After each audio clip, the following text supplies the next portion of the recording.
부모님의 동의가 없는 대리입금을 이미 했을 경우에는 민법상으로 취소는 가능해요. 금감원 자료에서는 미사살 취소가 가능합니다 뭐 이렇게 이제 얘기를 하는데, 그래? 이거 뭐 그러면 효력 없는 거야? 이거 취소되는 거야? 이렇게 했다가 괜히 나중에 이제 취소할 수 있는 걸로 알고 있는데 학생증 막 게시되고 막 이렇게 되는 거지.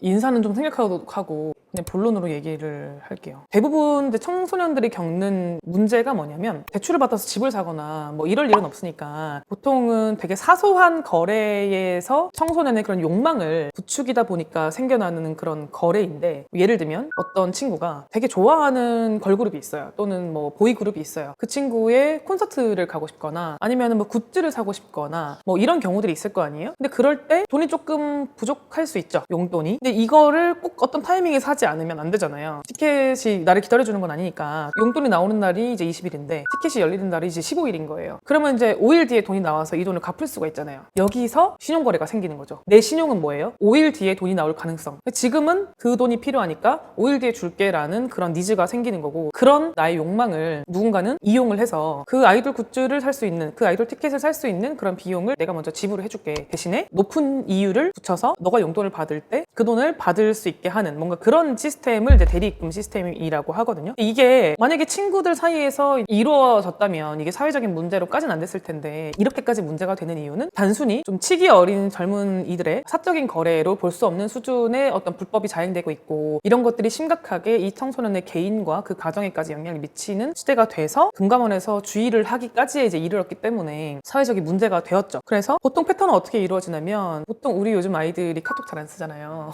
거기다 이제 DM으로 하잖아요. 그만큼 이제 인스타에서 이 청소년들을 대상으로, 이게 은어라고 인지는 모르겠는데 어쨌든 수고비를 나에게 얼마를 주면 내가 이거를 미리 결제를 해주겠다 뭐 이런 식으로 접근을 해서 착취가 일어나는 이제 구조인데, 청소년 입장에서 이거를 보자면 이런 거죠. 7만 원짜리 티켓인데 이제 며칠 지나서 이걸 10만 원으로 갚아야 된다라고 하면 3만 원을 더 주는 거니까 작다고 느낄 수도 있어요. 근데 이거를 이제 연이자로 환산을 하게 됐을 때는 수백 %에서 수천 %까지 되는 이자율이 되는 거고, 이 아이가 과연 굿즈만 그렇게 뭐 했겠어요? 그렇지 않을 수도 있고, 또는 용돈이 제때 안 나올 수도 있고, 학원비를 뭐 이렇게 조금 이렇게 해가지고 했을 수도 있고, 여러 가지 일이 생기다 보니까 차라리 7만 원짜리를 10만 원을 받아서 잘 이렇게 변제를 해주면 되는데, 살다 보면 그렇지가 않을 수 있기 때문에 이제 그런 상황이 됐을 때 이 아이들이 불법 추심에 이제 굉장히 많이 이제 시달리게 되는 거죠. 일단은 첫 번째로는 문제가 일단 금리가 굉장히 높다는 거고, 두 번째는 나의 신상이나 부모님의 신상이나 친구들의 신상이나 이런 것들을 이제 미리 취합을 해서 나중에 이제 못 갚았을 때 그런 걸로 이제 협박을 하기도 하고, 더 심한 경우에는 찾아간다든지 뭐 폭행이 자행되다든지 뭐 이런 상황까지 갈 수가 있는 거죠. 근데 아이들한테 그렇게 막 정보 얻어가지고 인스타에 뿌리겠다 협박하고 이런 게 아이들한테 엄청난 큰 스트레스이자 힘들 것 같은데요, 진짜? 그쵸. 특히나 이제 젊은 친구들은 돈을 잘 빌리고 잘 갚고 이런 거에 대해서 익숙한 세대가 아니잖아요. 신용이라는 게 뭔지도 잘 모르고, 얼마나 이제 신중하게 해야 되고 자금 관리를 어떻게 해야 되고 이런 것들을 잘 모르는데, 보통은 법정 대리인의 동의를 구하지 않고 진행이 되었다 보니까 이렇게 만약에 터졌을 때 적절하게 돈을 구하기도 어렵다 보니까 굉장히 많은 심리적인 압박과 공포심에 시달리게 되는 경우들이 많죠. 그래서 내가 지금 돈이 없는데 당장 이거를 살 수 있다, 유혹에 일단 빠지지 않아야 되는데, 지금 이게 워낙 그 SNS에 이게 많다 보니까 이게 되게 위험할 수도 있고 이렇게 하면 안 된다라는 거에 대한 인식 자체가 조금 낮은 경우들이 있어요. 그리고 지금 당장은 나에게 이걸 살 수 있게 해주는 상대방이 그렇게 나쁘지 않게 보일 수도 있어요. 근데 이게 며칠 뒤에 한번 안 갚아보세요. 어떤 일이 일어나는지, 그런 피해 사례들을 차라리 조금 더 보시고 현명하게 판단을 하시는 시간들이 좀 필요할 것 같고요. 근데 실제로 막 카카오 스토리나 막 트위터 쳐보니까 엄청 많이 나오더라고요. 그 사람들의 어떤 협박성 발언들이나 아니면 나의 신상 정보가 게시가 되거나 뭐 이런 이제 경우들이 있는데, 그런 이제 2차 피해들이 나타났을 때 명확하게 좀 대처를 하기도 어렵고, 인스타 같은 경우에 가계정이 많잖아요. 그러니까 잡고 싶어도 불법적으로 활동하는 그런 계정들을 다 잡아내기가 되게 어렵기 때문에, 그러니까 할 수 있다 하더라도 굉장히 많은 비용이 들거나 시간이 들거나, 내려주세요 했을 때 제대로 내려지지 않거나 그런 이제 피해들이 발생할 수 있기 때문에 단순히 갚고 뭐 이러면 끝나는 거 아니야, 이렇게 단순하게 생각하기가 어렵다.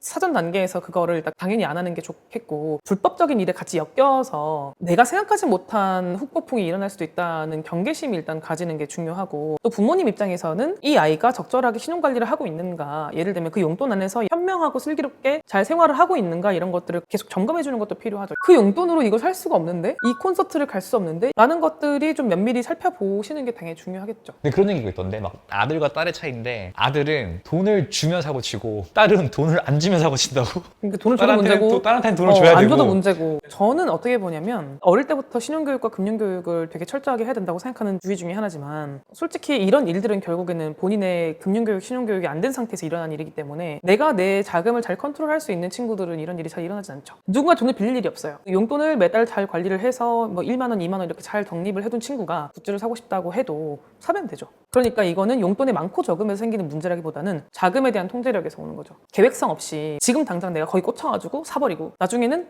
몰라. 왜냐면 이게 터진다는 거는 대안이 없는데도 그런 행동을 한다는 거거든요. 본인도 주의를 해야 되고 학부모님들도 미리 좀 관리를 좀 잘 해야 된다. 뭐 저금통부터 시작해가지고 통장 관리, 어릴 때부터 주식을 좀 사모으게 한다든지 그렇게 해서 돈을 이렇게 조금 모으고 불리고 하는 그런 재미들을 조금씩 느낄 수 있게 해주는 거는 되게 중요한 것 같아요. 오늘만 사는 용돈, 그런 용돈 관리를 하다 보면 조금 이런 일들이 생길 수가 있죠. 실제로 개인 회생 파산에서도 통제력을 잃고 네. 과다한 소비 지출 이런 것도 사실 사람들도 많이 하나요? 개인 회생을? 특히 20대들의 패턴을 좀 보자면 해본 적이 없는 관리의 부족에서 오는 경우들이 많죠. 특히 요즘은 많이 보여지는 세대고 많이 쓰는 것들에 대해서 그러니까 무감각해진 세대인 것 같거든요. 내가 300만 원을 벌면 다 아껴서 45만 원짜리 모수를 먹을 수 있다고 생각하는 세대이기 때문에 물론 그게 내가 잘 아껴서 한 1년 모아가지고 45만 원짜리 한 번 먹고 괜찮죠. 그만큼 한 번의 특별한 경험이나 그런 경험들에 대해서 굉장히 사람들이 많이 노출되어 있고 스스로 그런 선택을 하고 통제하는 거는 자기 영역에 있는 건 맞는데 사회적으로 소비 문화가 더 많이 쓸 수밖에 없는 좀 시대가 된 것 같다는 그런 생각도 좀 들어요. 10대들이 만약에 문제가 돼서 신용이 안 좋아지거나 이렇다면 이게 당연히 20대까지 이어질 수밖에 없고 나중에 내가 성인이 됐을 때 이제 카드 개설이 안 되거나 불이익이 생길 수가 있으니까. 그 실제로 지금 20대 개인회생 파산 뭐 하시는 분들이 10대 때 어떤 본인의 실수 내지는 그런 과오 때문에 계속 안 좋은 영향을 받는 분들도 꽤 있어요. 솔직히 많진 않죠. 왜 저한테 잘 없냐면은 부모님이 한 번은 봐줘요, 도와줘요. 어떻게든 해결을 해줘요. 그러다가 이제 부모님 손을 놓고 나면 이제 오시는 거니까 그 전에 있던 문제들에 대해서는 이제 저희가 확인하기가 좀 어렵죠. 그래서 이게 연결되는 경우들이 많다고는 할 수 없지만 너무나 당연하게 10대부터 관리 안 된 분들이 20대 관리될 수가 없어요. 내가 돈을 벌든 못 벌든 안 벌 때부터 관리를 못했던 분은 돈을 벌 때도 당연히 관리가 안 되는 거고 그러다 보면 좀 일찍 찾아오시는 분들이 생길 수밖에 없는 거죠.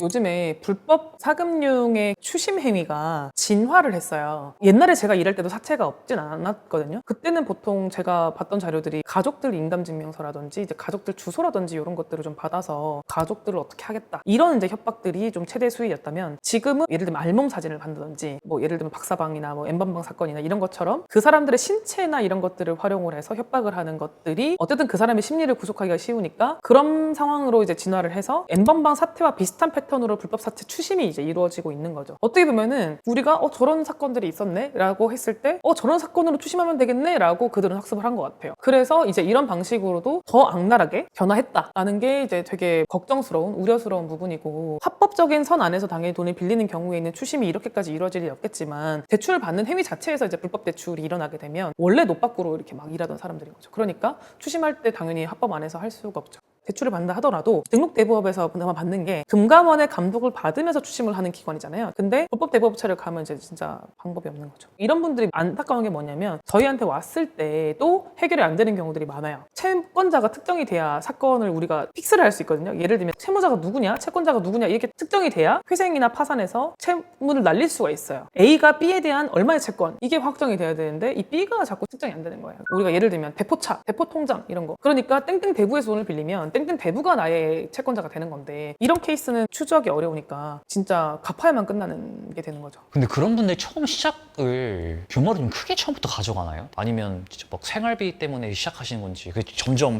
눈덩이처럼 불어나는 건지. 대리입금이 되게 소액으로 시작을 한 것처럼 물론 그 청소년에게 큰 금액이겠지만 불법 대출이라는 것도 되게 큰 금액으로 일어나는 경우가 그렇게 많진 않아요. 애초에 그 사람들한테 큰 금액 빌려줄 사람도 없고 제일 많은 게 몇십만 원에서 한 100만 원대? 여기가 제일 많은 것 같아요. 그게 천문학적인 숫자가 되기까지 시간이 되게 짧은 거죠. 30만 원, 50만 원 이렇게 빌렸다가 몇백 프로, 몇천 프로가 돼버리는 그런 케이스들이 더 많은 것 같아요. 3050 같은 경우에 30만 원 빌렸는데 6일 뒤에 50만 원 갚으면 맞아요. 연이율 계산하면 4,000%. 연이율이 법정 20%인데 그렇죠? 그래서 얼마 전에 그런 적도 있었어요. 어떤 분이 몇천 프로대의 이자 추심을 이제 감당하지 못해서 이제 돌아가시고 그래서 이제 그 추심업자가 잡혀가지고 이제 실형이 나왔던 그런 케이스도 얼마 전에 이제 보도가 된 적이 있었는데 그만큼 금감원에서는 불법 대출을 근절하기 위해서 굉장히 많이 노력을 하지만 실제 서민들의 삶에 있어서는 그런 유혹이나 이런 거에 빠질 수도 있는 지뢰밭 닫힌 시장인 거죠. SNS도 그렇고 이런 곳에서 되게 쉽게 대출해주고 저한테도 계속 문자가 와요. 뭐 그렇게 돈 빌려주겠다고 안 와요? 아는데 돈이 없어.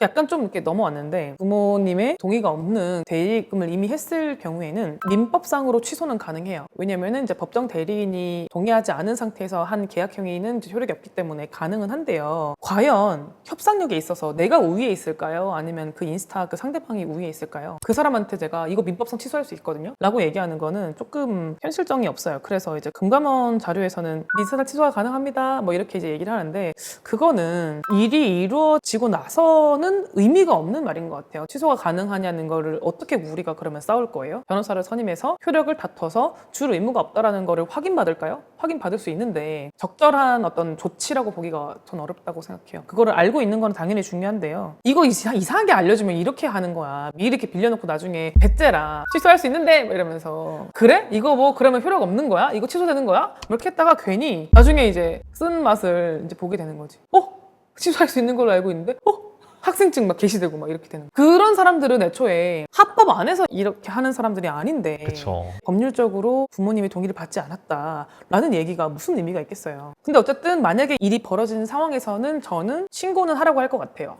신고는 하되 돈은 줘라. 왜냐면은 피해가 계속 발생되는 이유는 결국 이게 해결되지 않은 상태에서는 이렇게 되니까 조용히 해결하고 뒤에서 할 수 있는 조치들을 해서 추가 피해를 막는 쪽으로 가야지 7만 원을 빌린 상황에서 10만 원을 안 주면서 해결을 하기에는 실제로 내가 발생된 피해가 회복이 안 되는 거죠. 왜냐면 학생증이 게시가 된 상황에서 만약에 가계정이 잠수를 타버리고 연락이 두절된다.